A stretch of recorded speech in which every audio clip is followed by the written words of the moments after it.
अस्सलामुअलैकुम। मैं हूं मुनव्वर हुसैन।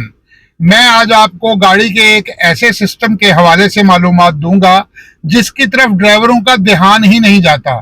गाड़ी के जिस खास सिस्टम के हवाले से आपको मालूमात दूंगा वो ये है कि गाड़ी जब गियर में होती है, हम एक्सीलेटर से पांव हटाते हैं तो गाड़ी स्लो होना शुरू हो जाती है। तो जब हम गाड़ी को उतार रहे होते हैं किसी उतराई पर, तो एक्सीलेटर से पांव उठाते हैं तो गाड़ी स्लो नहीं होती, गाड़ी रेस पकड़ती है। तो इसकी क्या वजह होती है?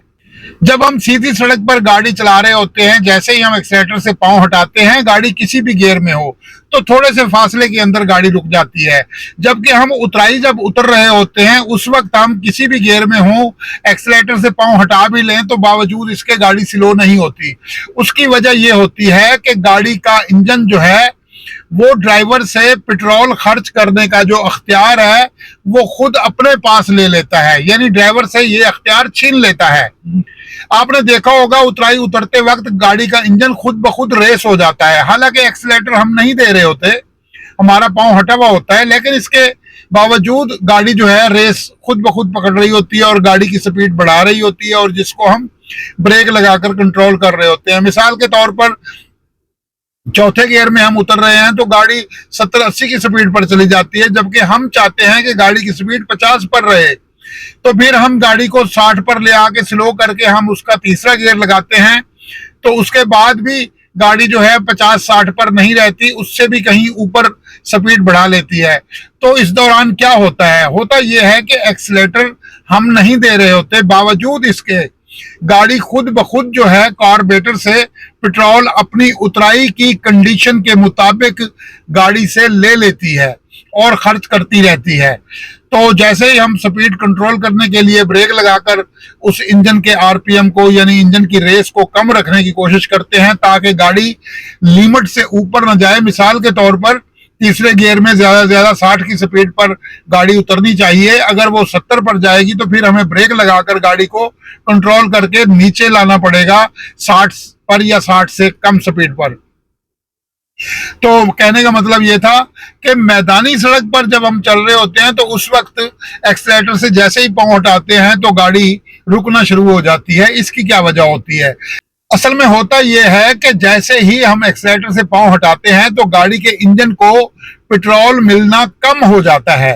वो इतना कम हो जाता है कि गाड़ी के जो गियर सिस्टम है, यानी क्लच प्लेट, प्रेशर प्लेट और ये जो फिंगर, यानी ये इंजन है और ये गियर है, ये दोनों आपस में मिल के चल रहे होते हैं।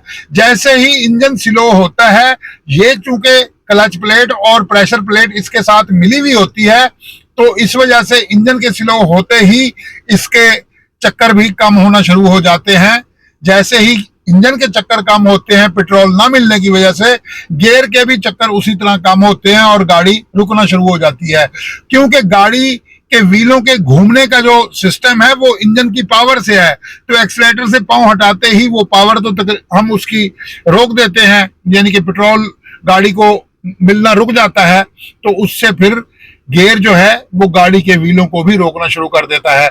अगर हम इसी दौरान मिसाल के तौर पर 100 की स्पीड पर हम चल रहे हैं, हम गाड़ी का गियर न्यूट्रल कर देते हैं तो गाड़ी 500 मीटर तक भी चली जाएगी।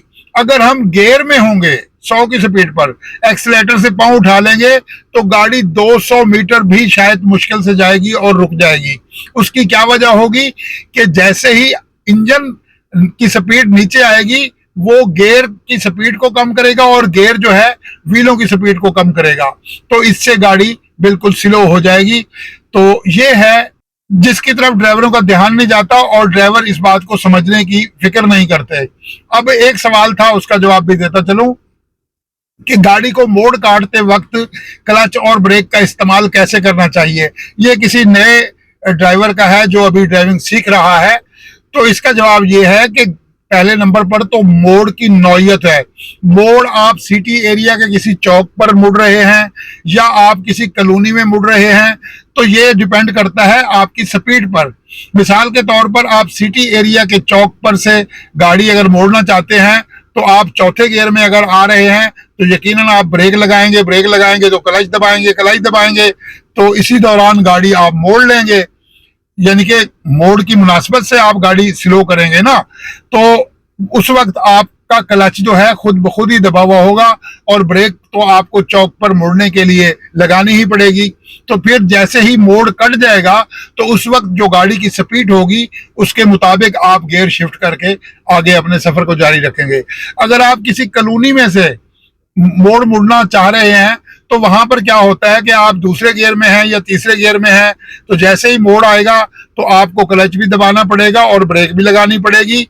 जैसे ही मोड़ मुड़ जाएंगे तो फिर आप जो है उस मुनासिबत से, यानी तीसरे गियर में आप आ रहे हैं, आपने सामने मोड़ देखा, इस तरफ मुड़ना है, तो आपने ब्रेक पर पांव रखा, ब्रेक पर पांव रखा, जैसे ही ब्रेक पर पांव रखेंगे गाड़ी स्लो होगी, आप साथ क्लच दबाएंगे, जैसे ही क्लच दबाएंगे तो साथ ही मोड़ काटेंगे, जैसे ही मोड़ कट जाएगा तो फिर आप तीसरे से दूसरे गियर में आकर क्लच छोड़ेंगे और गाड़ी को आगे चलाएंगे। तो मोड़ मुड़ते वक्त जो है होता है क्लच और ब्रेक का इस्तेमाल उस वक्त की मुनासिबत और उस जगह की सिचुएशन के मुताबिक होता है।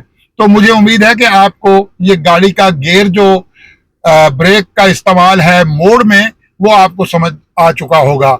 और गाड़ी को किसी भी चौराहे से मोड़ते वक्त या किसी गली से मोड़ते वक्त गाड़ी हमेशा अपनी साइड पे रखनी चाहिए, क्योंकि जब आप मोड़ मुड़ रहे होते हैं तो सामने से दूसरी साइड से आने वाली ट्रैफिक आपको नजर नहीं आ रही होती।